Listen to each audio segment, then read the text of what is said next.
Buenos días, queridos amigos, estimados oyentes de todas las edades, sobre todo los jóvenes, a los cuales he dedicado 63 años de mi vida con mucho orgullo, con mucha satisfacción. El día de hoy, en esta tercera charla, vamos a referirnos a un suceso muy importante del cual todavía no tenemos conciencia,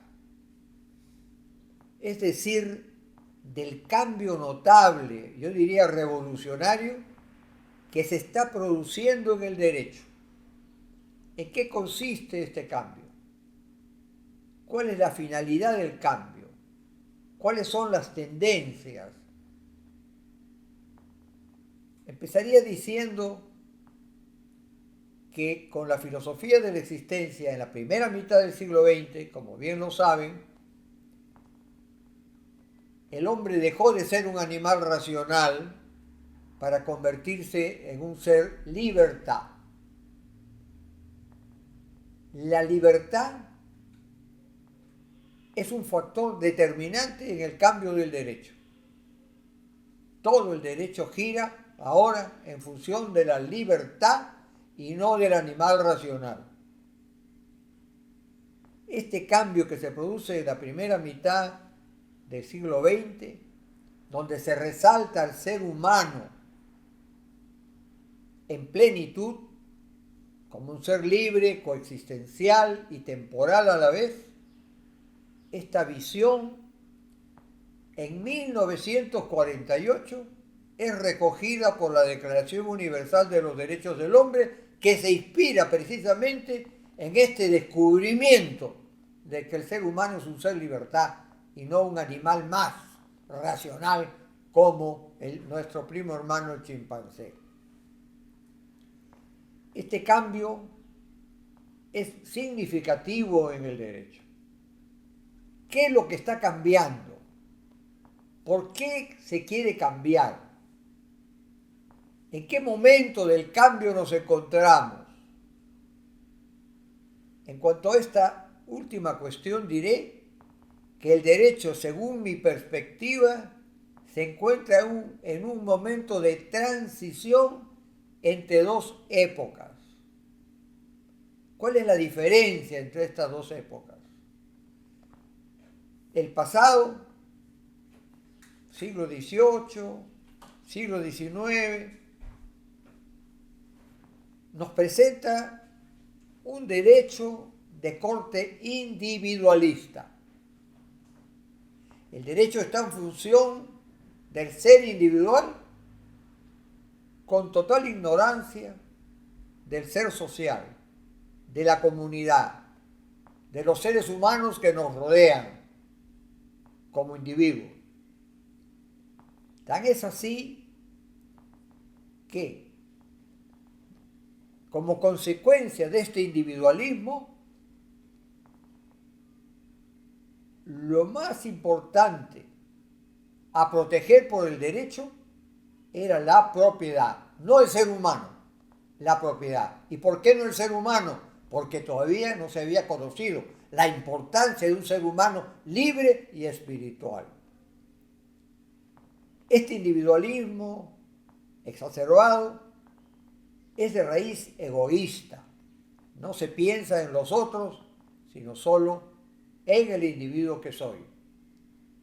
Esta posición individualista, egoísta, nada solidaria, aparece concretada en el Código Civil de los franceses de 1804, cuando se manifiesta en este código francés que la propiedad es absoluta, inviolable y sagrada. Nada de esto se dice sobre el ser humano. Tampoco en ninguno de los códigos que lo toman como modelo hasta el Código Civil peruano de 1936. Tuvimos que esperar al año 1984 para que esta visión empezara a cambiar. Lo que ocurre también en la Constitución de 1979 derogada, lamentablemente. La propiedad era el centro del pensamiento jurídico. Se decía que era un derecho absoluto. Hoy sabemos que los derechos, en cuanto a su ejercicio, no son absolutos. Son absolutos en cuanto todos gozamos de los mismos derechos. Pero en el ejercicio de esos derechos sí pueden haber limitaciones, restricciones. O sea que hay que diferenciar estos dos planos.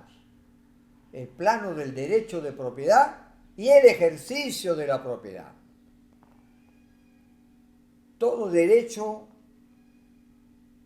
conlleva un deber. No hay derechos puros.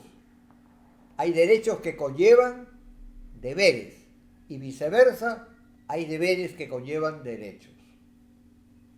Esta idea que los derechos están separados de los deberes es una idea que se está quedando en el pasado.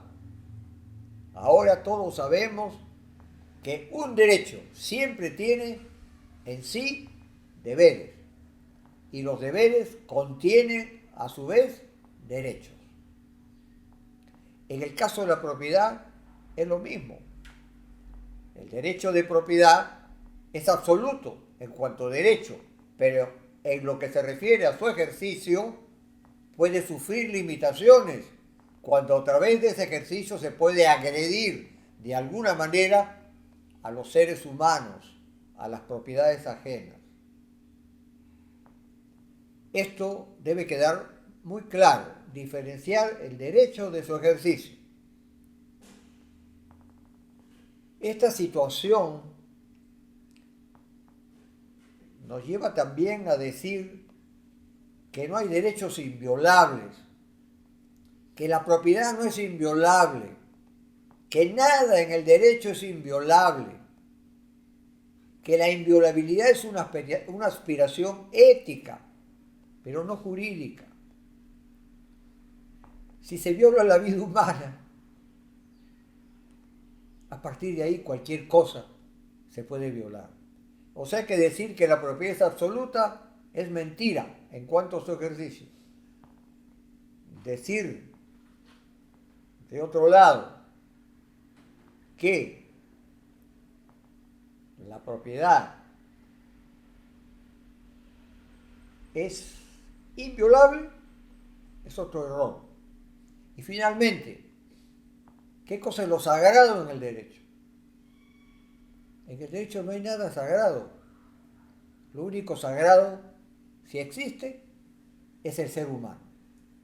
Entonces, esta es la primera visión del pasado cuya tendencia es llegar a un derecho solidario, a un derecho que combine los intereses del individuo con los intereses de la sociedad. Esto último era desconocido en el pasado hasta comienzos del siglo XX.